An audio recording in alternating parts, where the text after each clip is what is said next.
She's wet herself. So clean her up. I was shocked when I received a call from my sister-in-law while shopping at the supermarket. She said she had left her 2-year-old daughter at our house and gone on a trip. She's dirty, so I left her in the bathroom. Take care of it.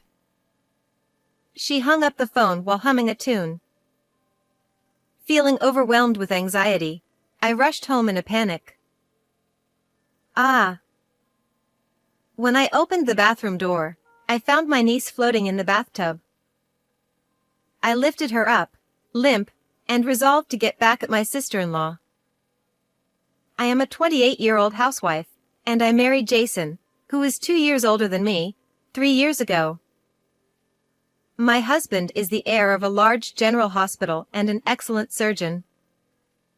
He is busy every day with surgeries, consultations, and conferences, and rarely comes home. Nancy, I can finally take a day off tomorrow. How about we go see a movie together? But whenever he has any free time, he always tries to spend it with me. It's a bit embarrassing to say, but I think we're a pretty close couple. The only regret is that we haven't been blessed with children.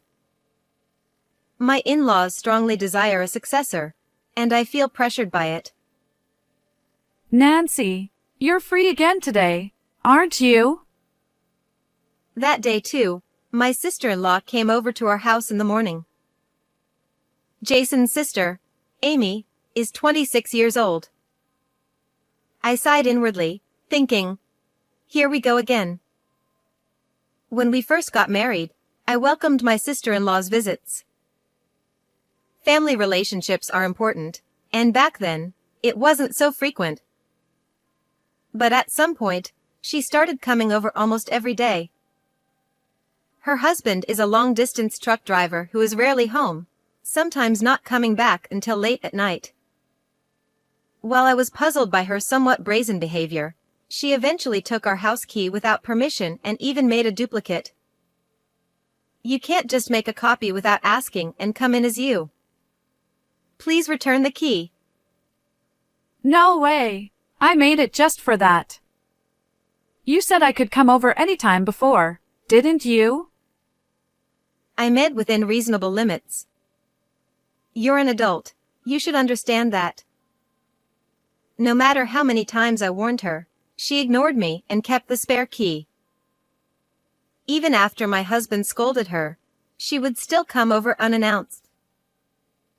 I brought my daughter Emma today. She hasn't had breakfast yet. Make something, will you?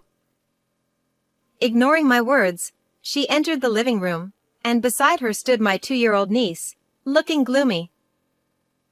Oh, Emma is hungry again today. I hurried to the kitchen counter. The reason I couldn't completely reject Amy was because I was worried about my niece, who wasn't being properly cared for. It's such a hassle doing housework with just the two of us. Nancy, you're lucky.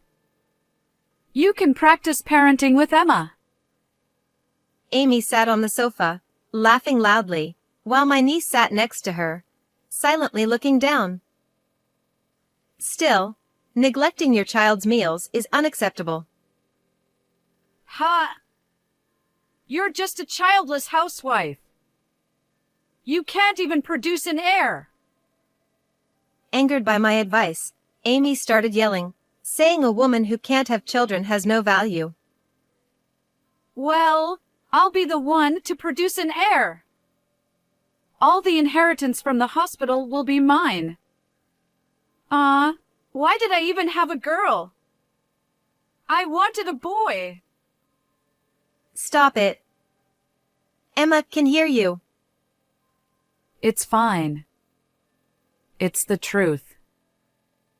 She glared at Emma next to her and nudged her with her elbow, as if telling her to go away.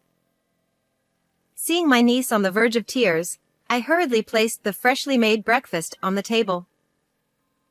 Emma. Breakfast is ready. You like toast with a fried egg on top, right? My niece gave a relieved smile at my words. Oh, I'm really worried about Emma. That's why I can't completely push Amy away. I was at a loss. One morning, amidst these everyday events, She's wet herself, so clean her up. I was shopping at the supermarket when I suddenly received a call from my sister-in-law. I'm going on a trip for 3 days starting now. Emma's dirty, so I threw her in your bathroom. Take care of it. What? What are you talking about? Where are you going? I tried to get more details, but Amy hung up the phone while humming a tune. Emma. She must be so scared being alone. I hurried back home. Her clothes must be wet from the accident, and she could catch a cold. I burst into the bathroom, searching for my niece. Then, a piercing scream, louder than I'd ever made, escaped my throat. We reuse bath water for laundry, so the tub still had quite a bit of water in it. And there, floating in the water, was my niece. Emma. Open your eyes. With trembling hands, I pulled her out of the tub, calling her name repeatedly. But her face was pale, and she lay limp, not breathing. I immediately called an ambulance and rushed her to the hospital. I can't believe this is happening. I tearfully explained to my husband what had occurred when he arrived at the hospital. This is beyond horrible. Where did Amy go? Enraged by his sister's irresponsibility, my husband lost his temper. As a doctor, I left the hospital matters to Jason and focused on tracking down my sister-in-law. First, I went to my in-laws' house, explained the situation, and borrowed the key to Amy's house. When I visited her house, not only did I find out her travel destination, but I also discovered a series of horrifying things. I can't believe she was doing this. I will never forgive her. Furious, I swore to avenge Emma. Amy said the trip would be for 3 days. During that time, I will expose all her wrongdoings. I contacted a lawyer and Child Protective Services and gathered evidence at my sister-in-law's house. After a hectic few days, the day of Amy's return finally arrived. I was sure she would come to our house to pick up my niece, so I waited. Sure enough, she showed up. I'm back. How was your 3-day parenting experience? You must have learned a lot. You should be grateful. Amy barged into the living room with a smug attitude. I sat on the sofa, glaring at her coldly. Where have you been? Because you left Emma in the bathroom, she ended up floating in the tub. As I faltered and looked down, Amy turned pale. What? Are you saying Emma's no longer alive? You should have taken better care of her, you incompetent childless housewife. You left her at our house without permission. Do you know how scared she must have been? I stood up abruptly from the sofa. Let me tell you, Emma was saved at the last moment. But if she had been found any later, it would have been too late. In fact, thanks to the paramedics' desperate efforts, my niece had been resuscitated. She still couldn't leave the hospital, but she had recovered enough to talk without any lasting effects. When Emma woke up, my husband and I held hands in joy. Oh, she's alive. Don't scare me like that. Isn't this your fault for not managing things properly? I'll be claiming $50,000 in damages. The moment she realized my niece was safe, Amy shamelessly tried to extort money from me. Don't be ridiculous. Misfortune was bound to happen sooner or later. I immediately spread out a large number of photos on the table in front of me. They showed rooms in a state of squalor and a refrigerator packed with expired, rotting food. All were pictures of Amy's house. What if a child gets injured or sick in such an unsanitary home? What? Did you go into my house without permission? I had no choice. You disappeared without telling anyone where you were going. Amy glared at me with hatred. You, a woman who's never even raised a child, have no right to speak like that. A messy house is a sign of a true mother. It's common sense. And then, with a mocking laugh, she looked at me condescendingly. Oh, really? So, mistreating a child is also a sign of a true mother? I played a video on my smartphone. It showed Emma playing with a friend at the park. In the video, Amy was seen yanking Emma's hair, raising her hand, and yelling at her whenever something displeased her. Wait, where did you get this? Seeing her abusive behavior captured on camera, Amy was visibly shaken.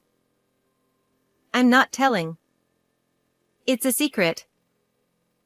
While I was gathering evidence during Amy's trip, her neighbor, who was also her friend, came by with the neighborhood circular. At the door, I said, I'm Amy's sister-in-law, so I'll take it. The friend seemed uneasy and asked, Is Emma doing well? Since I sensed that there was more to this, I decided to inquire further. The friend took out her phone and said, A little while ago, I ran into Amy and Emma at the nearby park and took a video while we were playing together. As she showed me the video, she added, I've also heard loud crying from the child late at night. Realizing that inappropriate parenting was a regular occurrence, I promised to protect my niece and received the video from her. Moreover, the paramedic who rescued Emma from the bathroom said, the bruises are only on her torso, where they can be hidden by clothing. I pulled out a photo from the stack on the table that showed my niece's body covered in bruises and pointed to the bluish marks. Amy scoffed. You really don't know anything, do you? Kids get bruises from running around and playing. She turned away dismissively. If she fell, there would be scrapes on her knees or arms. But bruises only on places that are hidden. That's a sign of abuse. In fact, Emma had been taken to my husband's hospital. He had seen similar injuries before and reported it to Child Protective Services. When Jason asked Emma, she tearfully admitted, Mom did it. Jason examined her, and he knows everything. Amy stammered, Wait, but... No! You have to understand, that single parenting is tough. It's so stressful, and I can't get a break. as if using my niece as a punching bag was a reasonable way to cope with stress. I was furious. Oh, really? Even after dumping your parenting responsibilities on me and going on an affair trip, you still need more breaks? I pulled out an envelope from under the pile of photos. It was Amy's diary, which I found at her house. It detailed her affair schedules, complete with photos. It was clear she went on the trip with a man. You have no right to read someone's diary. That's a violation of privacy. Amy screamed, spitting with rage as she tried to snatch it from my hand. Her husband, who was supposed to be at work, emerged from the back room and said, I gave her permission. He returned home urgently after I contacted him and a colleague took over his long-haul driving job. Amy said, Harrison? What are you doing here? She hadn't expected her husband to come back, and her eyes widened in shock. Harrison stormed towards her, standing tall right in front of her. Not only did you deceive me, But you also neglected our child. He seethed, visibly enraged. Amy used to tidy up the house and cook delicious meals when her husband came home, but she had been using a housekeeping service. Her diary even mentioned, A husband who's never home and just brings money. Too easy and convenient. "You've been pretending to be a good wife and mother only in front of your husband. Who's really the worst here?" I demanded. Both Harrison and I confronted her, and she was at a loss for words, clenching her teeth and looking down. Amy tried to soften her stance. This was just a one-time thing. I was lonely because you were never home. She said, looking up at Harrison with tearful eyes. But instead of forgiving her, Harrison shouted, So you've been lying all along? You are good for nothing. At that moment, my husband Jason emerged from the back room. Jason! Amy shrieked, shrinking back in fear. Don't be fooled. This isn't the first time. She has 2 divorces, both due to her infidelity. Jason revealed, pointing an accusatory finger at his sister. Harrison was bewildered. She told me she divorced her previous husbands because of their debts and violence. That's not true. I've heard the same story from my parents-in-law, I added. Jason continued. She paid $40,000 in alimony for her affairs, which our father had to cover. And you still haven't learned, have you? $40,000? Harrison was shocked. I hadn't known about the large alimony payments, so I was appalled too. Looking at Amy with disdain, Harrison declared, I've had enough of your lies. I'm getting custody of Emma. And he threw the divorce papers on the table. Wait! No, it wasn't like that. I just made a mistake. If we divorce, I won't get any inheritance. Do you want that? Amy clung to Harrison, trying to manipulate him with the prospect of inheritance. But Harrison slapped her hand away. Enough! You've abused our child and repeatedly cheated. You're cut off. You won't get any inheritance. He shouted. Your parents said they never want to see you again. To them, you're a stranger now, I added. Amy turned pale and stammered, realizing she had lost everything. She tried to cling to her husband, but he pushed her away. She tried to make excuses for her brother, but he yelled at her. Finally, she fell at my feet, desperate. We women should stick together, right? Please help me. Amy, drenched in sweat with her hair in disarray, looked utterly pathetic. I don't want to be associated with someone like you. It's impossible to help each other when all you do is take advantage. I replied coldly. As the phone rang and a man's voice answered with hello, I snatched the phone from Amy. Hello? I'm Amy's sister-in-law. Did you know she's about to be divorced for the 3rd time and has a history of cheating? I began recounting everything to her lover. Amy screeched and tried to attack me, but Harrison and my husband restrained her, holding her tightly. Calmly, I continued talking to the man and then ended the call. You didn't tell him you were married, did you? He's furious and said he's breaking up with you. I handed the phone back to Amy, who frantically tried calling him again.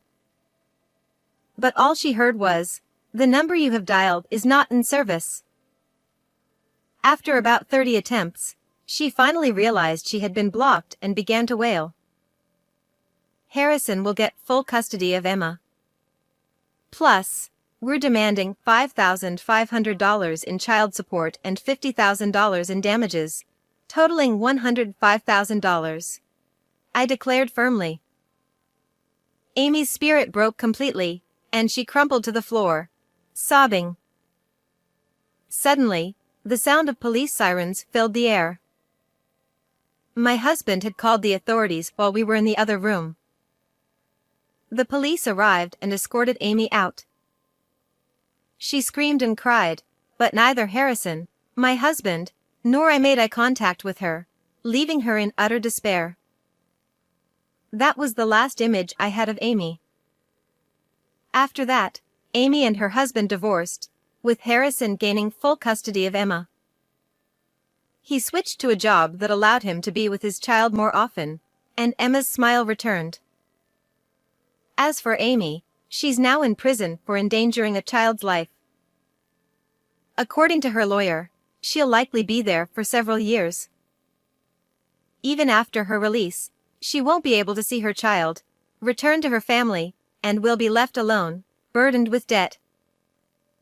On a happier note, I'm finally pregnant. We haven't asked about the baby's gender because either a boy or a girl can be a worthy successor in today's world.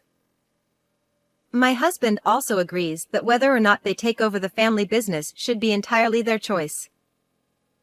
I'm looking forward to a future with our child. How did you like this story? Don't forget to subscribe to the channel. See you in the next video.